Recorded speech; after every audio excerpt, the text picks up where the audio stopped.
O'zbekiston Respublikasi Prezidenti hududlarni barqaror ijtimoiy-iqtisodiy rivojlantirish uchun tuman, shahar hokimliklari faoliyatini tubdan takomillashtirishga doir qo'shimcha chora-tadbirlar to'g'risidagi farmonni imzoladi. Batafsil hozirgi sharhimizda. Mamlakatimizni ijtimoiy-iqtisodiy rivojlantirishga qaratilgan qaror va farmonlarning ijrosi va natijalari avvalo poytaxtda namoyon bo'ladi. Buning sababi hujjatlar to'g'ridan-to'g'ri ijroga kiritiladi. Viloyat, tuman va shaharlarda esa ijro intizomi ko'p jihatdan tuzilma rahbarlarining mas'uliyati va qat'iyatiga bog'liqdir. Bunda hokimlarni ham tushunish kerak. Uning o'rinbosarlari, bevosita ishlaydigan tuzilma rahbarlari yuqori turuvchi organlar tomonidan tayinlanadi. Ayrim qarorlarning qabul qilish uchun esa vakolatlari yetarli emas. Ushbu masala joriy yilning 16-iyun kuni Prezident Shavkat Mirziyoyev raisligida o'tkazilgan islohotlar natijadorligi, hududlarda ishlarning borishi va aholini qiynayotgan masalalar tahlili bo'yicha videoselektor yig'ilishida tanqidiy ko'rib chiqilib, tegishli vazifalar belgilab berilgan edi. Tuman bug'uni samarali ishlamasa, yuqoridan qanday vazifa topshirilmasin, ko'zlangan maqsadga erishib bo'lmaydi. Endi tumanda ish ham, yondashuv ham o'zgaradi. Buni Sirdaryo tumani misolida tushuntiraman. Birinchi, kompleks rivojlantirishga mas'ul 9 ta vazirlikni tuman bo'limi hokimlik tizimiga o'tadi. Iqtisodiyot va moliya, investitsiya, qishloq xo'jaligi, bandlik, qurilish, ekologiya, madaniyat, oila va xotin-qizlar, yoshlar bo'limlari. Tuman hokimi Turdimurodov hokimlik va ushbu 9 ta idoradagi jami 75 ta shtatni o'zi taqsimlaydi. Qaysi bo'limda nechta odam ishlashini, ishga olish, bo'shatishni o'zi hal qiladi. Ikkinchi, Sirdaryo tumani ixtiyorida qoladigan mablag' manbasi ko'paytiriladi. Masalan, ma'muriy va moliyaviy jarimalar, soliq tekshiruvlar bo'yicha peniya, toifasi o'zgargan qishloq yerlari uchun nobudgarchilik kompensatsiyasi, o'rmon yerlari hududlarining ijara tushumlari, ko'rsatilgan davlat xizmatlaridan tushgan mablag'larning bir qismi tumanda qoladi. Endi hokimda 4 ta o'rinbosar qoladi rayonda. Rivojlanish rejasiga qarab qaysi masalada o'rinbosar bo'lishini hokim belgilaydi. Davlatimiz rahbarining mazkur ko'rsatmalariga muvofiq ixcham va natijadorlikka yo'naltirilgan boshqaruv tizimini yo'lga qo'yish maqsadida O'zbekiston Respublikasi Prezidentining hududlarni barqaror ijtimoiy-iqtisodiy rivojlantirish uchun tuman shahar hokimliklari faoliyatini tubdan takomillashtirishga doir qo'shimcha chora-tadbirlar to'g'risidagi farmoni qabul qilindi. Farmon bilan tuman va shahar hokimliklari faoliyatini takomillashtirishning asosiy maqsadlari belgilab berildi. Bu farmonni bir nechta jabhali ahamiyati bor. Birinchi navbatda bugungi kunda shahar va tuman hokimlariga berilgan vakolatlar bilan ularning vazifalarida o'rtasidagi mutanosiblik buzilgan. Ya'ni 500 dan ortiq funksiya bo'yicha hokimlar javob beradi. Lekin ularning vakolatlariga bu 500 ta yo'nalish bo'yicha boshqaruv instrumentlari yetarli emas. Eng muhim muammolardan bittasi shu. Va yana bitta shuning ichida eng katta muammo shuki, ularda inson resurslari juda ham kam. Shuning uchun ham bugungi kunda 8 ta vazirlikni, bitta agentlik va bitta qo'mitaning shtatlari bugungi kunda shahar va tuman hokimliklarining shtatiga berilyapti. Ya'ni ular bu kadrlarni to'la boshqarish, ularni o'rniga qo'yish, ishga olish, ishdan bo'shatish vakolatlariga ega bo'ladi va bunga yarasha ularda fiskal imkoniyatlar paydo bo'ladi. Maqsad shuki, aytaylik, iqtisodiy drayverlari, imkoniyatlari, o'sish imkoniyatlari, ularning tadbirkorlik holati yoki tadbir resurslari holati har tumanda juda katta farq qiladi shaharlarda. Shuning uchun shunga qarab, mana shularni o'zini iqtisodiy imkoniyati, potensiali, insoniy resurslardan kelib chiqqan holda ularni har bittasini rivojlanishiga alohida yondashuv paydo bo'ladi. Hokim o'sha yerdagi bor ahvolni nimaligini biladi, lekin uni yechish uchun uni qo'lida qandaydir imkoniyatlar, vakolatlar bo'lishi kerak. Aynan shu masalani yechishga qaratilgan farmondagi eng asosiy yo'nalish. Hujjat asosida 2026-yil 1-yanvardan tajriba sinov tariqasida yangi O'zbekiston qiyofasidagi tuman shahar maqomidagi 33 ta hamda Surxondaryo viloyatining qolgan barcha tuman shaharlarda respublika ijro etuvchi hokimiyat organlarining tuman shahar bo'linmalari, tuman shahar hokimliklari tuzilmasiga o'tkaziladi. Hokimlarga xodimlarni lavozimga tayinlash, rag'batlantirish va intizomiy chora ko'rish huquqi beriladi. Bu orqali mahalliy hokimiyatning moliyaviy va ma'muriy mustaqilligi kengayadi. Albatta, bugungi qabul qilingan farmoq aynan mana shu hududlarni barqaror ijtimoiy iqtisodiy rivojlantirishda tuman shahar hokimliklari faoliyatini yanada takomillashtirishning asosiy yangi maqsad va vazifalarini belgilab bermoqda. Jumladan, aholi va tadbirkorlar manfaatlariga xizmat qilish tamoyilini hayotga to'liq joriy etish maqsadida mahalliy hokimliklarni aholi va tadbirkorlarga kompleks xizmat ko'rsatuvchi zamonaviy tuzilmaga transformatsiya qilish nazarda tutilmoqda. Bu orqali mahalliy ahamiyatga molik masalalarni mustaqil hal etishda tuman shahar hokimliklarining ma'muriy vakolatlari yanada kengaytirilmoqda hamda hokimliklarning hududiy rivojlantirishga oid ustuvor vazifalarini va mas'uliyatini doirasini aniq belgilash ko'zda tutilmoqda. Farmonda belgilanganidek, respublika ijro etuvchi hokimiyat organlari tegishli sohalarda yagona davlat siyosatini amalga oshiradi. Soha bo'linmalari faoliyatiga uslubiy jihatdan ko'maklashadi. Bo'linmalar xodimlarining malakasini oshirish bo'yicha choralar ko'radi. Tuman shahar hokimliklarining malakali kadrlarga bo'lgan ehtiyojini ta'minlashga ko'maklashadi. Yangi modeldagi hokimliklar tuzilmasida tashkiliy kadr, axborot tahlil, ijro nazorati, axborot xizmati, energiya menejmenti, raqamlashtirish ofisi, yuridik xizmat va moliya iqtisod tarkibiy bo'linmalari tashkil etiladi.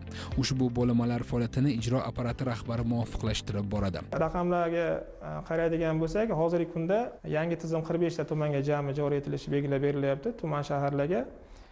Bugungi kunda mazkur tuman shaharlarni amaldagi shtat birliklari soni 1099 tani tashkil etadigan bo'lsa agar, shu 9 ta respublika idoralarining tuman shahar bo'limlari, demak, hokimlik tuzilmasiga o'tkazilishi hisobiga ularning shtatlari 3255 tagacha yetkazilyapti. Shuningdek, hokimlarga yangi vakolatlar ham berilyapti. Bo'limlar ustidan bevosita rahbarlik qilish, hokimlik tuzilmasiga o'tkazilayotgan bo'limlar shtat birliklari va tuzilmasini mustaqil tasdiqlash.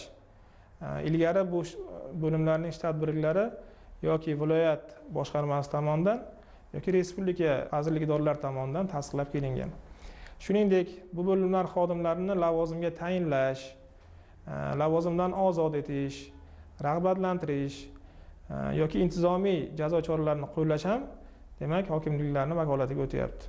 Shuningdek, mazkur tuman shahar hokimliklarining yangi tuzilmasida ba'zi bir zamonaviy demak lavozimlar ham joriy etilyapti.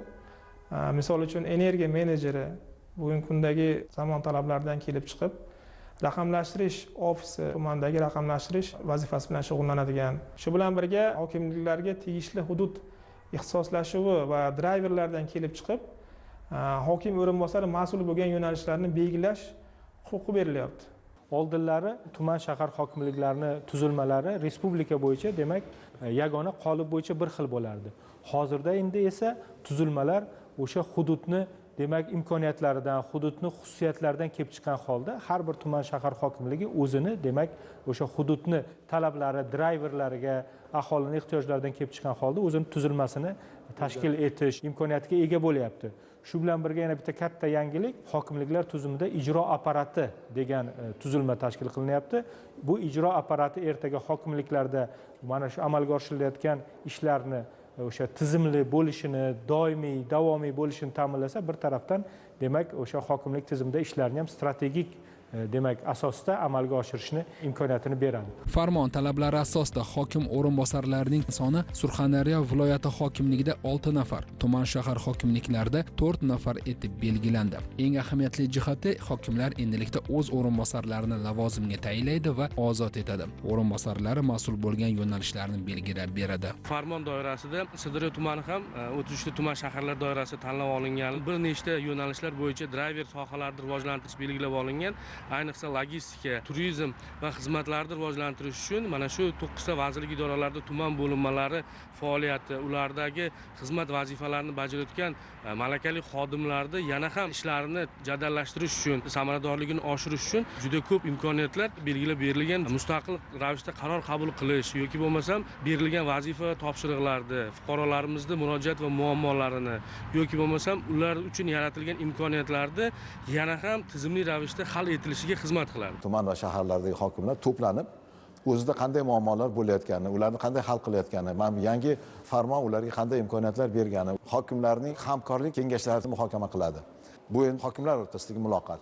lekin hokimlarning iqtisodiy tizimlari va boshqa tizimlari bo'ladiki, ular o'rtasida muloqotni bir tashkil etishimiz kerak. Shuning uchun bu yerda tuzilyapti hududlararo iqtisodiy hamkorlik forumlari. Bir-biriga mos keladigan hududlar to'planib, bir yilda 2 martadan kam bo'lmagan holda o'zida qanday tajriba orttirdi, yangi imkoniyatlar qanday bo'ldi, yangi vakolatlar shunga yetarlimi, yetarli emasmi, fiskal sohada qanday kamchiliklar bo'lyapti, ya'ni ularning byudjeti nimani hisobiga tashkil bo'lyapti, nimadan yetishmayapti, qaysidir daromadlarni balki qayta taqsimlash kerak bo'lar, qaysidir tadbirkorlik subyektlarini bu yerda rivojlantirish imkoni ko'proq bo'lgani uchun shunga ko'proq subsidiyalar berish kerak bo'lar. Bu masalalar albatta bu forumlarda ularning yechimlariga ham takliflar kiritiladi va ularni hukumat darajasida qabul qilinadigan hukumat darajasiga olib kiriladi. Qonunchilik doirasida yechilishi kerak bo'lgan narsalar parlamentga yoki prezidentga taqdim etiladi. Hujjatda belgilanganidek, tajriba sinov tatbiq etilayotgan tuman shahar hokimliklari va ularning o'rinbosarlari samaradorlikning eng muhim ko'rsatkichlariga, ya'ni KPI ga to'liq erishgan taqdirda kelgusi yil uchun hududga driver loyihalar infratuzilmasini yaratish uchun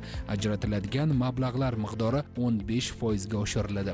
Samaradorlikning eng muhim ko'rsatkichlariga erishmagan taqdirda mablag'lar miqdori kamaytiriladi va rahbarning lavozimiga loyiqligi masalasi ko'rib chiqiladi. Farmonga muvofiq manfaatdor tashkilotlar tomonidan 2026-yil 1-iyunga qadar joylarda huquqni qo'llash amaliyotini o'rganish natijalari asosida mahalliy davlat hokimiyati to'g'risidagi qonunning yangi tahrirdagi loyihasi va 2030-yilga qadar davlat boshqaruvini nomarkazlashtirish strategiyasini tasdiqlashni nazarda tutuvchi normativ huquqiy hujjatlar loyihalari ishlab chiqiladi. Boshqaruv tizimidagi mana bu o'zgarishlar albatta muayyan bir o'ziga xos huquqiy dastaklarni, huquqiy mexanizmlarni ham o'zgarishini va mos, adekvat huquqiy tartibga solish talab etadi. Shu nuqtai nazardan, demak, farmonda yangilangan, ya'ni ixcham va zamonaviy boshqaruv tizimiga asoslangan mahalliy boshqaruvni, demak, eng asosiy maxsus qonunchilikda ifoda etish vazifasi qo'yilgan. Ikkinchi muhim vazifa bu davlat boshqa organlar funksiyalar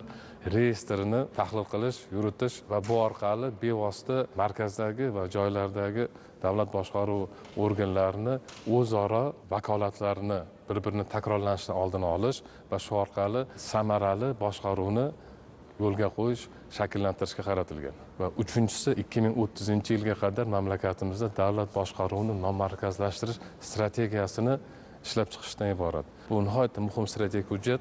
U faqatgina mahalliy boshqaruv bilan ham cheklanib qolmaydi. Uning ko'lami yanada kengroq bo'lib, ixcham, zamonaviy va O'zbekistonni hozirgi davr chaqiriqlariga mos bo'lgan davlat boshqaruvini shakllantirish va uni samarali tashkil etish imkoniyatini beradi. Ta'kidlash joizki, mazkur farmon mahalliy hokimliklar vakolatini sezilarli darajada kengaytirmoqda. Bu o'z o'rnida mas'uliyat va javobgarlik degani hamdir.